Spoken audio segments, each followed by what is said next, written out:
What's going on, guys? I've seen a lot of people in the Facebook groups and stuff trying to figure out the dot duration and how to convert bitmaps over. So I figured I'd do a quick video on how I do that. So you can see I have an image here. It is 236. I need that to be 220. 216, so it's about the right width. And then over here I've got the dot duration, so it definitely is a bitmap image, and I want to turn this into a vector so I can use my vectorized settings and resize it so that it'll work with my my laser. So let me show you how to do that using Adobe Illustrator real quick. Close this out. I'm gonna go new file, open a new file, and then I'm going to go file, open, and I'm going to open that image that I just had. So here it is, it's in Adobe Illustrator. I'm going to highlight it. Now you can kind of see down here, it gives you the size. It'll say the dimensions. So I'm going to grab it right here and bring it up until it's at 220 or as close to 220 as I can get. So that was just about right. It didn't mess with the width because the width is correct.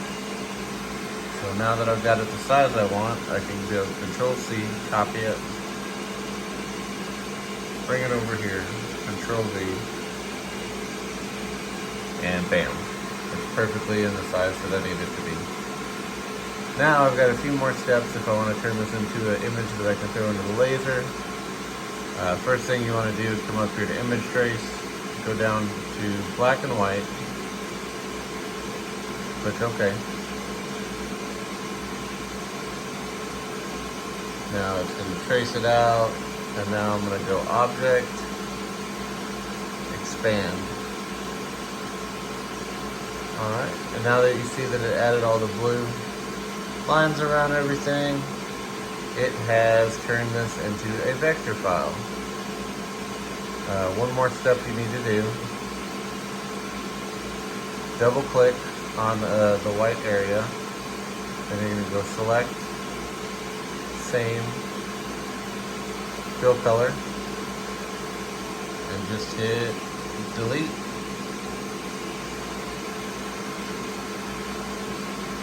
That should delete it out.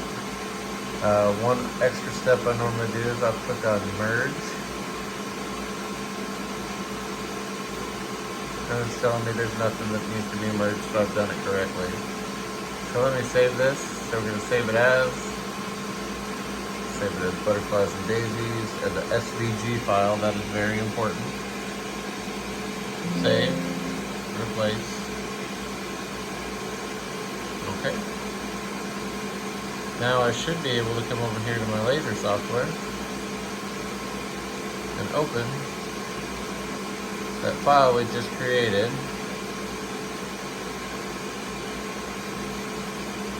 And it's going to look a little funny, so there's a couple things you need to do here.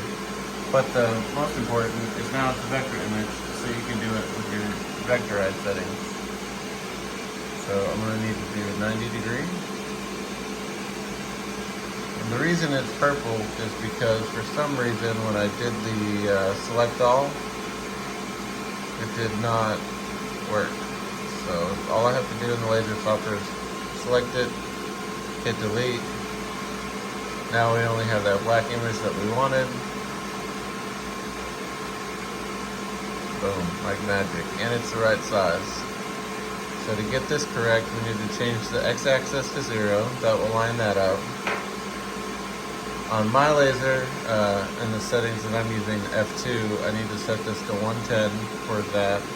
And we'll move it perfectly down to where I need it lined up.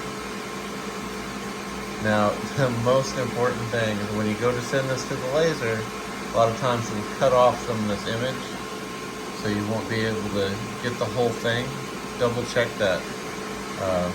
But if you click this right before you send it to the laser, make compound vector. Up here at the top, click make compound vector. And now, when you go to process it, oh, I'm not putting my settings in yet.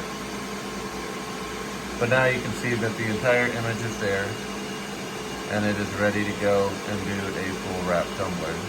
It's been scaled, it's been vectorized, and it's ready to go. Thank you.